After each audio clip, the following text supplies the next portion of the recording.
Hello friends, welcome to my YouTube channel chart logic 24/7। Chart logic 24/7 में आपका बहुत स्वागत करता हूं। दोस्तों, आज के वीडियो में के अंदर हम बात करेंगे रिन्यूएबल एनर्जी सेक्टर की एक शानदार कंपनी के बारे में जिसका नाम है सुज़लोन एनर्जी। जी हाँ, सुज़लोन विंड एनर्जी के मामले में भारत के अंदर नंबर 1 कंपनी है। पूरे वर्ल्ड के अंदर टॉप 5 कंपनीज में कंपनी का नाम आता है। अच्छे खासे बिजनेस मॉडल वाली कंपनी है।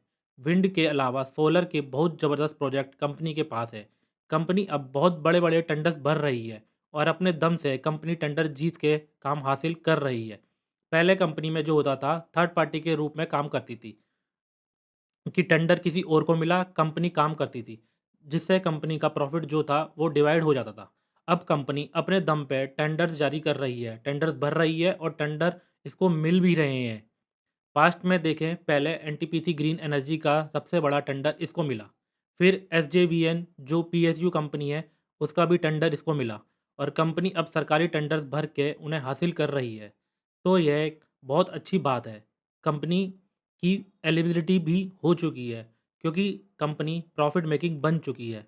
पहले कभी घाटे में हुआ करती थी, हैवी लॉस में हुआ करती थी, बट अब सुज़लोन उस घाटे से उभर के प्रॉफिट में आ चुकी है और प्रॉफिट भी अच्छा खासा जनरेट कर रही है। हर क्वार्टर के अंदर क्वार्टर टू क्वार्टर देखें या ईयर टू ईयर देखें, अच्छा खासा रेवेन्यू और अच्छा खासा प्रॉफिट बना रही है और आगे भी इसके अंदर ग्रोथ की अपार संभावनाएं हैं। हमें लगता है ये एक बहुत अच्छी कंपनी है।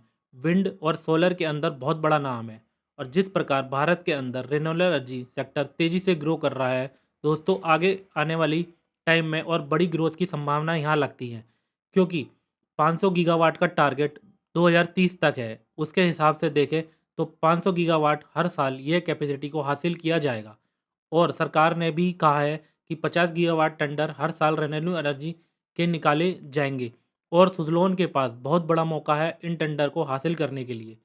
काम की ही कोई कमी नहीं है इस कंपनी के पास और कंपनी विंड टरबाइन का बहुत बड़ा मैन्युफैक्चर कंपनी है।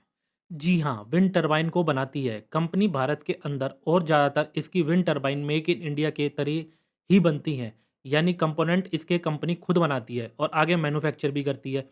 विंटर वाइज को उन्हें आगे इंस्टॉल भी करती है और कंपनी पहले एक्वायर की थी रेनम एनर्जी के थ्रू, मैन्युफैक्चर का सारा काम आगे मेंटेनेंस का सारा काम करके देती है।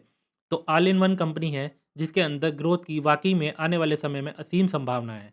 और बात करूं, अब कंपनी को बड़ी उम्मीद सी जगी है कि इस मामले में, क्योंकि अब बजट का सीज़न शुरू होने वाला है।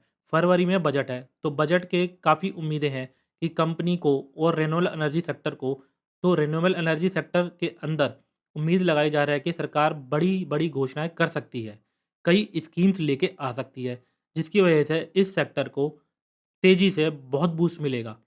और दोस्तों, रिन्यूएबल एनर्जी के अंदर बात करूँ तो सुज़लोन का बहुत बड़ा योगदान है। इसलिए एक पॉजिटिव उम्मीद जग चुकी है सुज़लोन के अंदर भी। और दूसरी तरफ बात करूँ कि जो स्टॉक प्राइस है, काफ़ी निवेशक ये कह रहे हैं कि स्टॉक प्राइस तो नीचे जाता जा रहा है। तो दोस्तों, ऐसा नहीं है। कंपनी के फंडामेंटल बहुत मजबूत हैं। स्टॉक प्राइस एक अलग चीज़ होती है, कंपनी का फंडामेंटल एक अलग चीज़ होती है। कभी ना कभी अगर फंडामेंटल कंपनी के मजबूत होंगे तो कंपनी का स्टॉक प्राइस भी उनको फॉलो कर ही लेता है। और कंपनी का स्टॉक जो है आज बेशक 50, 48, 50 के आसपास हो, पर लॉन्ग रन में अगर देखें तो अच्छा परफॉर्मेंस करती हुई दिख सकती है क्योंकि फंडामेंटल बहुत अच्छे हैं। पीई, आरओसी सब कुछ अट्रैक्टिव वैल्यूएशन लगता है यहाँ से। यहाँ से डाउन साइड काफ़ी सीमित लगती है और ग्रोथ काफ़ी ज़्यादा लगती है।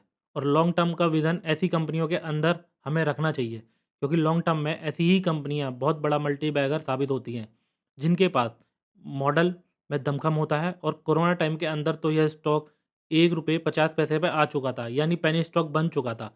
अब वहाँ से 5 साल में 86 का हाई लगाया है इसने, यानी बहुत बड़ा मल्टीबैगर साबित हुआ है पिछले 5 सालों के अंदर। और आगे भी जैसे-जैसे रिन्यूएबल एनर्जी सेक्टर को ग्रो करता है, इस कंपनी के अंदर भी हम बहुत ग्रोथ देखते रहेंगे क्योंकि अच्छी कंपनी है, अच्छा मैनेजमेंट है, फंडामेंटल मजबूत है। अब आने वाले टाइम के अंदर इस सेक्टर में और इस कंपनी में ग्रोथ की अपार संभावनाएँ हैं।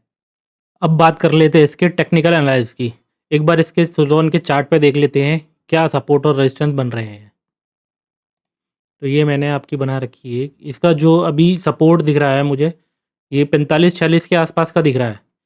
क्योंकि ये देखिए, पहले भी यहाँ से उठा था एक बार, यहाँ तक गया था, फिर 45-46 के बाद आया, फिर ये यहाँ तक गया था 61 के पास तक, फिर इसने रीटेस्ट किया, उसके बाद ये फिर 72 तक भी गया था। तो उसके बाद ये डाउनफॉल ही चल रहा है, अभी इसका डाउनफॉल चल रहा है ये। अभी इसका यहाँ सपोर्ट बन रहा है, इसका 45-46 के आसपास एक बार आता है, क्योंकि देखो आरएसआई भी देखो, आरएसआई भी इसकी 30 के करीब आ जाएगी जब ये 45-46 के करीब आएगा। तो आपको पता ही है जब आरएसआई 30 आ जाती है तो उसके बाद क्या होता है कि बड़े प्लेयर्स इसमें माल उठाने लग जाते हैं, और धीरे धीरे आरएसआई पहले 50 पे आके थोड़ा सस्टेन करेगी, और उसके बाद ये फिर 80, 70, 90 तक ये जाएगी। अगर ये आरएसआई जाएगी तो ऐसी प्राइस भी थोड़ा-थोड़ा ऊपर करके एक बार ये यहाँ पर 61, 60 के आसपास सस्टेन करेगा, क्योंकि इसकी यहाँ रेजिस्टेंस है। पहले भी यहाँ से नीचे आया है, यहाँ से नीचे आया, फिर यहाँ से नीचे आया। अगर इसने 61 के ऊपर सस्टेन कर लेता है या 63 के ऊपर सस्टेन कर लेता है 1-2 दिन के लिए, तो नेक्स्ट टारगेट इसका 70 के करीब है। और अगर ये 70 भी क्रॉस कर लेता है तो फिर इसके आगे टारगेट ऊपर खुले हैं, 80-90 तक भी जा सकता है ये। तो बस आपको देखना है कि कब ये एक बार 45-46 के करीब यहाँ से यू टर्न मारने लगता है। यू टर्न मारे, और या फिर आप एक बार ये भी देख सकते हैं, ईएमआई लगा के देख सकते हैं। मैं आपको दिखा देता हूँ एक बार। ये 915 की ईएमआई है। अभी क्या चल रहा है देखेंगे तो आप, इसमें यहाँ से क्रॉसओवर आया हुआ है। यहाँ थोड़ा-सा आया था ऊपर, फिर दोबारा क्रॉसओवर आया, फिर हल्का-सा क्रॉसओवर आया, ये ऊपर गया, फिर यहाँ से।